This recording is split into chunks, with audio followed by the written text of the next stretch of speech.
Speaking and listening skills. Communication and relationships. The exchange of information between a sender and receiver is called communication. Whatever job you do, communication skills are crucial to your career success. When we communicate, we do more than share facts. We reveal a lot about who we are and how we feel about ourselves and others. Our opinions of others are based in large part on their communication styles. In fact, all our relationships are built on communication. Verbal and nonverbal signals. We communicate through both verbal and nonverbal signals.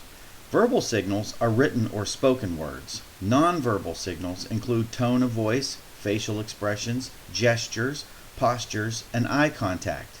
Nonverbal signals can convey a much stronger message than verbal signals, especially in emotional situations. Have you ever talked to a person who looked and sounded angry or sad, but said nothing was wrong? The body language probably told you more about that person's real state of mind than words did. Communication is the key to customer relations. Good communication is the basis of positive customer relations. Customer relations is the use of communication skills to meet the needs of customers and clients. Customers choose businesses whose employees listen to their concerns, answer their questions promptly and clearly, and explain the company's actions and policies in clear language. Speaking. What is your point? Whether you are speaking to an audience of 1 or 100, you want your listeners to get your point and be receptive to your message. This means you need to be clear about your purpose, your audience, and your subject. You also need to use good speaking habits. Know your purpose. Every time you speak, you have a purpose, an overall reason or goal for what you are saying. You may want to ask a question, share a thought or feeling, or simply greet someone. Organize what you want to say. Having a clear purpose helps you communicate effectively. Have you ever started to explain something only to realize that you are not really sure what you are trying to say? Thinking about your purpose ahead of time helps you organize your information and sound clear and confident. Sometimes you may have more than one purpose. For example, you might need to speak to a customer to resolve a complaint while also using the opportunity to show your supervisor that you can handle important tasks on your own. Know your audience. When you think of an audience, do you imagine people seated at a theater or a stadium? In fact, an audience is anyone who receives information. Once you know your purpose in speaking, you need to know your audience. Ask yourself these questions. Who are my listeners? Am I speaking to customers, co-workers, supervisors? What do they already know about my subject? What do they need to know? What are my listeners' beliefs, values, and interests? What do they expect from me? Do they expect to be entertained, informed, or persuaded? Knowing this information helps you create a message that your listeners will hear and accept. If your audience knows little about a topic, for example, you should begin with some background information. If your audience has strong beliefs about a certain issue, you should show respect for these beliefs in order to win their trust. Know your subject. The subject is the main topic or key idea.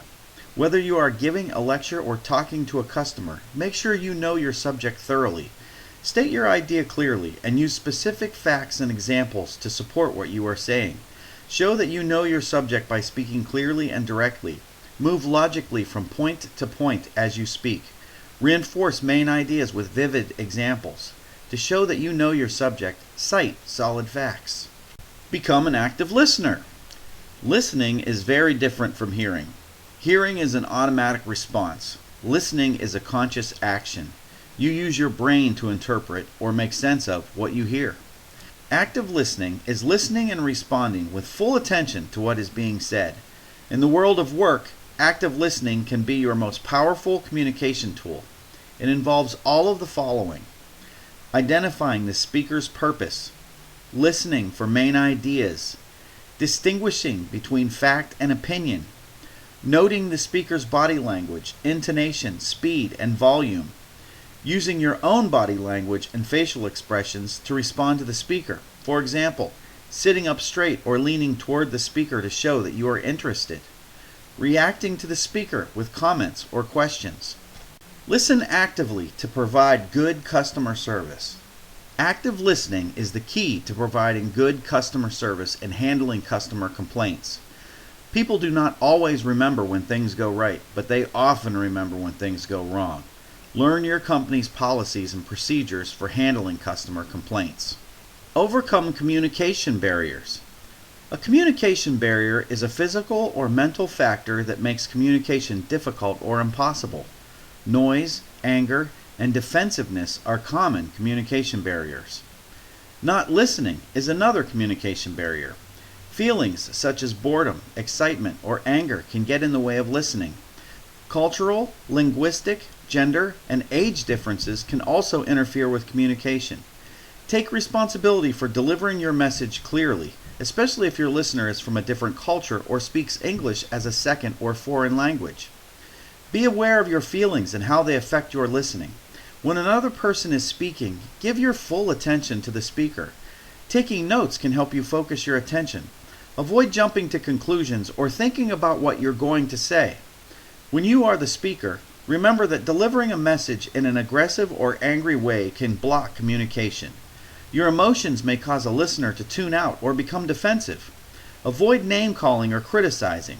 Focus on hearing and being heard rather than on proving that you are right.